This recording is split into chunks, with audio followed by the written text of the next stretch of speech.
আজ বিধানসভার বিশেষ অধিবেশনে পাশ হলো কলকাতা হাওড়া পুরসভা সংক্রান্ত সংশোধনী বিল। বাড়তে চলেছে কলকাতা হাওড়া পুরসভার ওয়ার্ড সংখ্যা। বিধানসভায় ধ্বনি ভোটে এই পুরো সংশোধনী জোড়া বিল পাশ হয়েছে। কলকাতা পুরসভায় বেড়ে হচ্ছে ওয়ার্ড সংখ্যা 209 আর হাওড়ায় বেড়ে 68। কিন্তু পরিষেবা কোথায়, এই প্রশ্ন তুলে আজ বিক্ষোভ দেখায় কংগ্রেস। অন্যদিকে একাডেমি অফ ফাইন আর্টসের রং ফের বদল করা হলো। এ নিয়ে আমরা আলোচনায় আসবো ছকভাঙা ছটায়, যার জন্য স্টুডিওতে অতিথিরা রয়েছেন। তবে শুরুতেই আজকে বিধানসভার যে বিশেষ অধিবেশন, সেখানে পুরসভা সংক্রান্ত দুই জোড়া বিল পাশ হয়েছে। কলকাতা এবং হাওড়া পুরসভার আসন বাড়ানো সংক্রান্ত বিল পাশ হয়েছে এবং সেই বিল বিধানসভায় গৃহীত হয়েছে। কলকাতা পুরসভার আসন সংখ্যা বেড়ে, ঠিক যেরকম আপনাদের বলছিলাম, 144 থেকে 209 হলো, আর হাওড়া পুরসভায় 50 ছিল, আর এবার ওয়ার্ড হচ্ছে 68।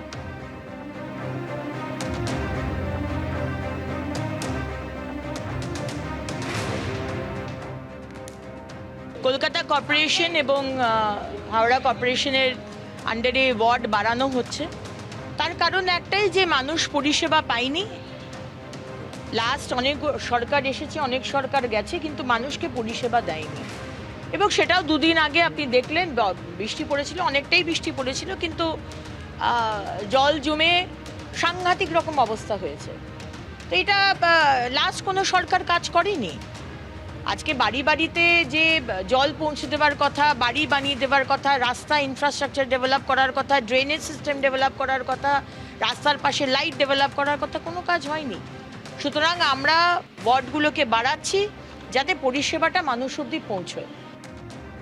একদম, মানে আমি প্রথমে দেবনারায়ণদার কাছে যাবো। দেবনারায়ণদা, অগ্নিমিত্রা পাল তিনি স্পষ্ট বললেন, এই যে ওয়ার্ড সংখ্যা, অর্থাৎ পুরমন্ত্রীর বক্তব্য, এই ওয়ার্ড সংখ্যা বাড়ানোর কারণ একটাই, যাতে মানুষ সঠিক পরিষেবা পায়। অনেক সরকার এসেছে গেছে, কেউ মানুষকে পরিষেবা দেওয়ার কথা ভাবেনি। সেখানে অবশ্যই তৃণমূল তো রয়েছে, কারণ 15টা বছর তো তৃণমূল শাসন করেছে। না না, এটা হয় না। ওয়ার্ড সংখ্যা বাড়েনি তা না, 144টা তাড়াতাড়ি হয়নি। আগে এর থেকে কম ছিল, তারপরে 144টা হয়েছে। এর থেকে অনেক কম ছিল, 2-3 বার পরিবর্তন হয়েছে। এখন সেটা 144 থেকে 209 হচ্ছে। আর পরিষেবা দেওয়া হয় না, এটা ভুল কথা। একটা জিনিস আজকে একটা বিষয় হয়েছে, যখন বিধানসভায় পুরমন্ত্রী এই নাগরিক পরিষেবা নিয়ে একের পর এক প্রশ্ন তুলেছেন, কোনো প্রশ্নের উত্তর কিন্তু তৃণমূল দিতে পারেনি। না, তৃণমূল কোথায়, কার কে সে তো বিজেপি তৃণমূল। এখন তো তৃণমূলকে বলতে দেওয়া হয়। এখন তো সব ঋতব্রত তৃণমূল, যেটা বিজেপির বি টিম, ওটা যাক। আমি যে কথাটা বলতে চাচ্ছি, নিঃসন্দেহে এই মানে কলকাতাটা প্রায় 300 বছরের কলকাতা। আজকে যে জিনিসগুলো হচ্ছে, নিশ্চয়ই পরিবর্তন হচ্ছে। এই জনসংখ্যা বাড়ছে, পরিষেবা কোথাও 70-80 হাজার লোক, আর কোথায় 10-15 হাজার লোক। সুতরাং এটাকে অ্যামালগামেট করতে, পরিষেবা করতে গেলে কিন্তু এর পরিবর্তন হয়নি তা না। 2-3 বার হয়ে ডিলিমিটেশন হয়ে 144টা বেড়েছে, এখন 209টা। কিন্তু প্রশ্ন হচ্ছে পরিষেবা হয়নি, এটা ভুল কথা। পুরনো এই যে 200-300 বছরের কলকাতা, বহু পরিবর্তন। এই যে আগে বলতো জল শোভন, 1 নম্বর বলা হতো, শোভনকে বলা হতো, জল হলেই শোভন। অনেক কিছু পরিবর্তিত হয়েছে, এখন চাহিদা আরও বেড়েছে। পরিবর্ধনে মানুষের আকাঙ্ক্ষা বেড়েছে। কলকাতা আগে লোক ছিল কত 10 লক্ষ, 20 লক্ষ, 25 লক্ষ, এখন প্রায় 50 লক্ষর মতো লোক। সুতরাং পরিষেবার সুবিধাগুলো মানুষ বাড়ছে, আরও উন্নত পরিষেবার দরকার আছে। সুতরাং আগে হয়নি এই কথাটা ভুল। অবশ্যই পরিবর্তনের জন্য আরও পরিবর্তিত হওয়ার দরকার, এই কথাটা অত্যন্ত ভুল। নিঃসন্দেহে ডিলিমিটেশন হচ্ছে, আমরা চাই এটা হোক, কিন্তু একটা জিনিস, এই ডিলিমিটেশনের জন্য একটা বিষয় দেখুন, হাওড়া পুরসভা 2013 সালে শেষ ভোট হয়েছে, মানে প্রশাসক বসে এতদিন ধরে কাজ চলছিল হাওড়া পুরসভা, সেখানকার মানুষের তো পরিষেবাই তারা পায়নি, নাগরিক পরিষেবা বিপর্যস্ত হয়ে পড়েছে। কারণ হচ্ছে আজকে ববি হাকিম, যিনি আগে মেয়র ছিলেন, উনি এই প্রশ্নটা তুলেছিলেন। তিনি কাজ করেন না, উনি কাজ করে না। উনি পরিষ্কার বলেছিলেন, যিনি আজকে এই সরকারের অর্থাৎ বিজেপিতে চলে গেছে, তিনি এই জিনিসটা দেননি, যার জন্য 2026-এ রাজ্যপাল এটাকে সই করেছে, আর 5-6 বছর এটাকে বাকি ছিল। সুতরাং রাজ্যপাল সই করতে 5-6 বছর লেগেছে। মানে প্রশ্নটা খুব সহজ, দেবনারায়ণদা। মানুষ জানতে চায় যে তৃণমূলের সরকার কি ভোটটা চেয়েছিল, মানে মানুষের পরিষেবা দিতে তৃণমূলের সরকার চেয়েছিল, যেভাবে করা হয়েছিল সেটা সই করেনি। আগে রাজ্যপাল সই করেনি বলে 2026-এ সই করে এই সরকার ইনিশিয়েটিভ নিয়েছে। সুতরাং স্বপনদা, হাওড়া পৌরসভার যে ব্যাপারটা ছিল, সেটা বালিকে হাওড়া পৌরসভার মধ্যে আনা, আবার বালিকে হাওড়া পৌরসভার থেকে বাইরে নিয়ে যাওয়া, আবার আনা, এইসব কেন্দ্রিক করে সেই সময় তৃণমূল সরকার ভোটটা কোন সময় করবে, কিভাবে করবে, এটা করতে তো দীর্ঘ সময় লেগেছে। এটা মূল কথা। প্রশ্নটা সেটা আমি বলছি না, প্রশ্নটা হচ্ছে কলকাতা পৌরসভার ইতিহাস যদি আমরা দেখি যে 1726 সালে প্রথম কলকাতা পৌরসভা বা সেই সময় ক্যালকাটা মিউনিসিপ্যাল কর্পোরেশনের যে কনসেপ্টটা তখনই আসে। আর সুরেন্দ্রনাথ ব্যানার্জি 1923 সালে কলকাতা কর্পোরেশন তিনি তৈরি করলেন এবং তারপর থেকে কলকাতা কর্পোরেশন চলছে এবং এলাকা বিভিন্নভাবে বাড়তে আজকে এমন একটা জায়গায় এসছে যে কলকাতার জনসংখ্যা ব্যাপকভাবে বেড়েছে। কলকাতার জনসংখ্যা যদি বাড়ে তা একটা কাউন্সিলরের একটা ওয়ার্ডে যে পরিমাণ ভোটার আছে সেটা বিরাট পরিমাণ একটা সংখ্যা। তো সেটাকে কমাতে হবে, কমাতে গেলে আসন সংখ্যা বাড়াতে হবে এবং তার জন্য ডিলিমিটেশনের মাধ্যমে কলকাতা পৌরসভার 144 থেকে 209 জন করার পরিকল্পনা হয়েছে। সেটা আজকের আইনমাফিক স্বীকৃতি পেল এবং খুব তাড়াতাড়ি কলকাতা কর্পোরেশনের ভোট হবে। এটা ঘটনা, এটা তো মানতেই হবে যে কলকাতা পৌরসভায় গত লোকসভা নির্বাচনের পর মেয়র আসছিলেন না, কাউন্সিলররা কাজ করছিলেন না, তারা পৌরসভায় যাচ্ছিলেন না, তাদের যে দায়িত্ব তারা পালন করছিলেন না। তারপর তারা পদত্যাগ করলেন, পদত্যাগ করার পর এখন কমিশনের মাধ্যমে পুরো কলকাতা পৌরসভা চলছে এবং বর্ষার সময় কিছু কিছু সমস্যা দেখা দেয়, প্রত্যেক বছর দেখা দেয়। মেয়র থাকলেও হতো, ডেপুটি মেয়র থাকলেও হতো, বাকিরা থাকলেও হতো। সেটা আজকের নয়, সেই সিপিএমের সময় হচ্ছে, তৃণমূল কংগ্রেসের সময় হচ্ছে, তার আগেও হচ্ছে। এটা নতুন কোনো ব্যাপার নয়। নতুন ব্যাপার যেটা হচ্ছে কলকাতা একটা সামগ্রিক পুরসভায় রূপান্তরিত হবে এবং কলকাতা কল্লোলিনী তিলোত্তমায় পরিণত হবে। এটাই হচ্ছে ভারতীয় জনতা পার্টির সরকারের মূল আজকে লক্ষ্য। বিধানসভার এই যে বিশেষ অধিবেশন, সেখানে পুরসভার এই যে সংশোধনী জোড়া বিল পাস হয়েছে, সেখানে অগ্নিমিত্রা পাল, পুরমন্ত্রী এবং মুখ্যমন্ত্রী শুভেন্দু অধিকারী কে কি বলেছেন আজকে বিধানসভায় বিল পাসের সময়, দেখুন এই প্রতিবেদন। পুজোর পরে রাজ্যে বাজতে চলেছে পুরো ভোটের বাদ্যি। এবছরের শেষেই হতে চলেছে কলকাতা এবং 8 বছর ধরে আটকে থাকা হাওড়া পুরসভার ভোট। এর মধ্যে কলকাতা ও হাওড়ায় পুরসভার ওয়ার্ড সংখ্যা বাড়ালো রাজ্যের বিজেপি সরকার। বিধানসভার বিশেষ অধিবেশনে পাশ হলো কলকাতা ও হাওড়া পুরসভা সংক্রান্ত জোড়া সংশোধনী বিল। আজকে হাওড়ার কি অবস্থা? আজকে হাওড়া মানেই হচ্ছে সবথেকে প্রধান প্রবলেম হচ্ছে কলকাতার সাথে সাথে জল জমা। আজকে এই ধরনের কমপ্লেন আমাদের কাছে আসছে, অ্যাম্বুলেন্স ঢুকতে পারছে না। সেইখানে যার কথা করা হয়েছিল হাওড়ার মেয়র, যিনি এই হাওড়ায় ছিলেন, সেই মেয়র যে হয়তো আপনাদের দলে আছেন, তিনি তখন ফেল করেছেন। কলকাতা মিউনিসিপ্যাল কর্পোরেশন আইন 1980 সংশোধনের জন্য পুরমন্ত্রী বিধানসভায় পেশ করেন Kolkata municipal amendment bill. Ward পুনর্বিন্যাসের ফলে কলকাতা পুরসভার 144টি ওয়ার্ড বেড়ে হলো 209। একই সঙ্গে Howrah municipal corporation amendment bill এনে হাওড়া পুরসভার ওয়ার্ড সংখ্যা 50 থেকে বাড়িয়ে করা হলো 68। বুধবার বিধানসভায় বিল পেশ করে হাওড়া ও কলকাতা পুরসভার বর্তমান পরিস্থিতির জন্য পূর্বতন তৃণমূল সরকারকে নিশানা করেন পুরমন্ত্রী অগ্নিমিত্রা পাল। ছোট ছোট যে বাড়ি, সেই বাড়িগুলোকে ভেঙে বিক্রি করে দিয়ে বড় বড় মাল্টি স্টোরেড বিল্ডিং তৈরি হয়েছে। বেশিরভাগটাই আপনারা জানেন অবৈধ, ইলিগাল বিল্ডিং। আজকে তারাতলার মতো ঘটনা। আমাদের কষ্ট হয়, আপনাদের হয়তো কষ্ট হয় না। কি করে পারমিশন দিয়েছিলেন? হাওড়া নিয়ে প্ল্যানিং করেননি কেন অরূপ বাবু? করা উচিত ছিল নাকি 15টা বছর? বালিকে আমরা একসাথে করেছিলাম 15 সালে। সেইখানে যার কথা করা হয়েছিল হাওড়ার মেয়র, যিনি এই হাওড়ায় ছিলেন, নাম বলিনি, আমি নাম বলিনি, তোমার আমি অনেক সিনিয়র, আমি জানি কি বলতে হয়। সেই মেয়র যে হয়তো আপনাদের দলে আছেন, তিনি তখন ফেল করেছেন। নতুন ওয়ার্ডের তালিকা ধরে রাজ্য নির্বাচন কমিশন সর্বদল বৈঠক করবে এবং মহিলা ও তফসিলি সংরক্ষিত ওয়ার্ড চিহ্নিত করবে।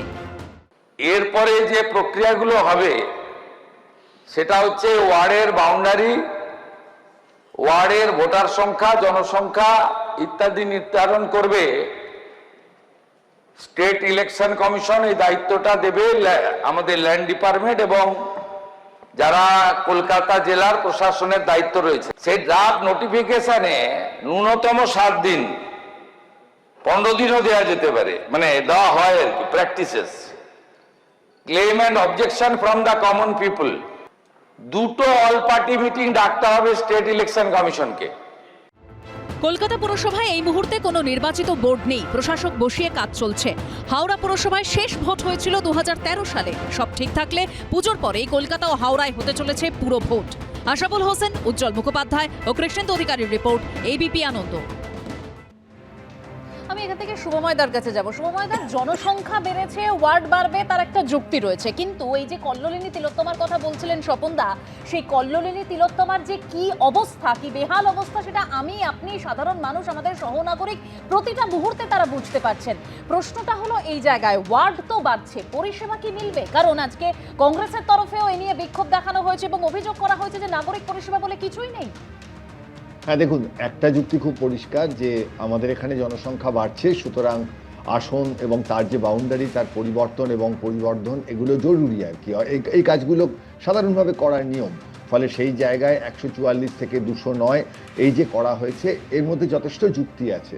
এবার এই কাজটি করার পর তারপর জনপ্রতিনিধিরা কতটা কাজ করবেন সেটা আমাদের আগামী দিনে দেখতে হবে। কলকাতার আজকের অবস্থা সুবিধের নয়, এবং এর আগে বাম আমলেও যে দুর্দান্ত ছিল এমন নয়, কিন্তু কিছু কাজ হতো। তৃণমূল কংগ্রেস আমলেও হয়তো চেষ্টা হয়েছে, কিন্তু 15 বছরে লন্ডন বানানোর চেষ্টা একেবারেই সুবিধের হয়নি। আর দেবনারায়ণ দা যে জলশোভনের কথা বললেন, সেটা কলকাতায় জল জমার জন্য না মমতা বন্দ্যোপাধ্যায় তাকে ঠেলে সুইমিং পুলের জলে ফেলে দিয়েছিলেন, সেটাও খুব একটা জানা নেই। তবে রাজনৈতিক আলোচনায় ফিরতে গেলে যেটা বলতে হয় সেটা হচ্ছে যে এই ডিলিমিটেশনের সঙ্গে আরেকটি শব্দ আসে, যাকে বলে জেরিম্যান্ডারিং।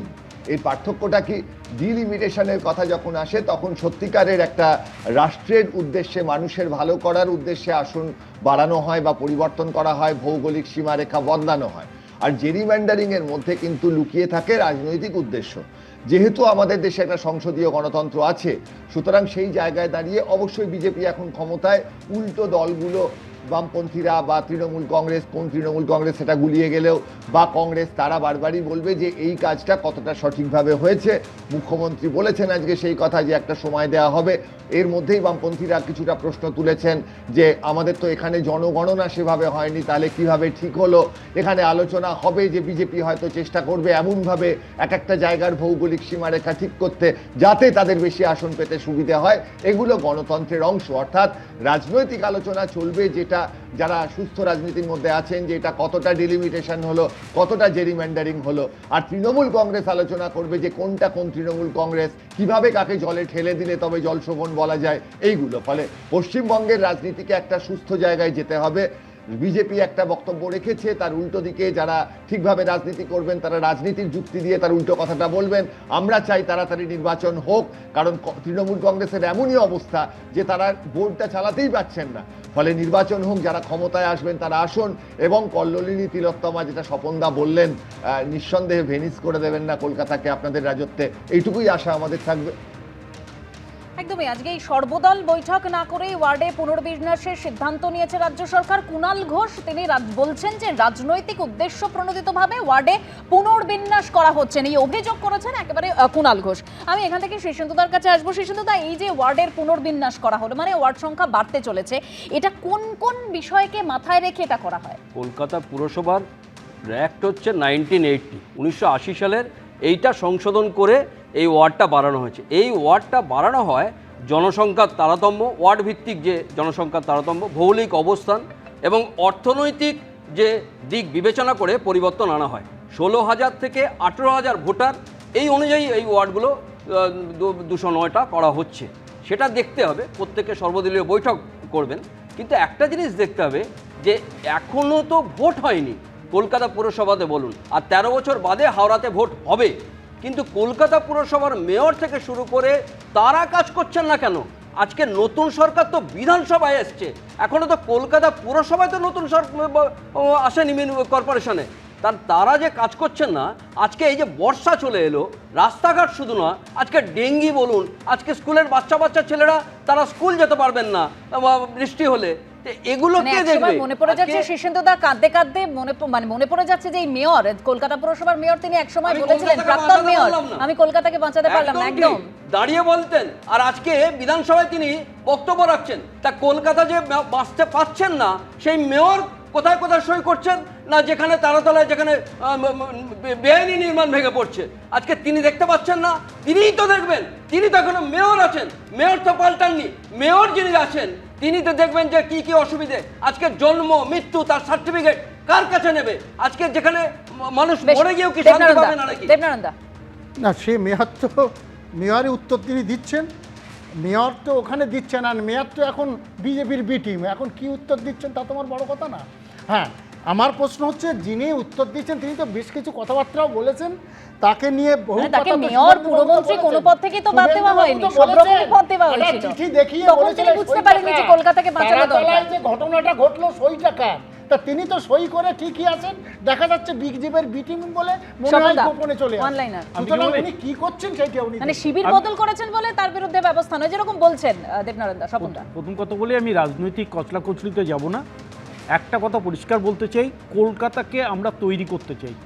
কলকাতা অপরিকল্পিত অ্যাডেড এরিয়াগুলো যেগুলো কলকাতার মধ্যে ঢোকানো হয়েছে সকলেই জানে, সেখানে কোনো নিয়ম মেনে বাড়ি তৈরি হয়নি, নিয়ম মেনে রাস্তাঘাট তৈরি হয়নি, ড্রেনেজ সিস্টেম ভালো হয়নি, এবং কলকাতার মধ্যেও ব্যাপকভাবে বাড়ি তৈরি হওয়ার ফলে এবং সেগুলো ইলিগাল অনেক কনস্ট্রাকশন তৈরি হয়ে গেছে, সেখানে মানুষ বসবাস করছে।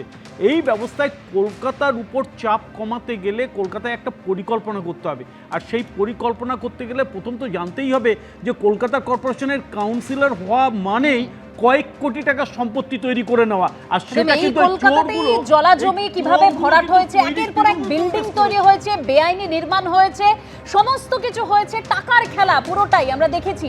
কিন্তু তার ফলটা কাকে ভুগতে হয়েছে? সাধারণ মানুষকে। ওয়ার্ড তো পুনর্বিন্যাস হচ্ছে, কিন্তু সেই সাধারণ মানুষের পরিষেবা সাধারণ মানুষ পাবে তো? এদিকে নজরটা দেওয়া হবে তো? এবিপি আনন্দ, এগিয়ে থাকে, এগিয়ে রাখে।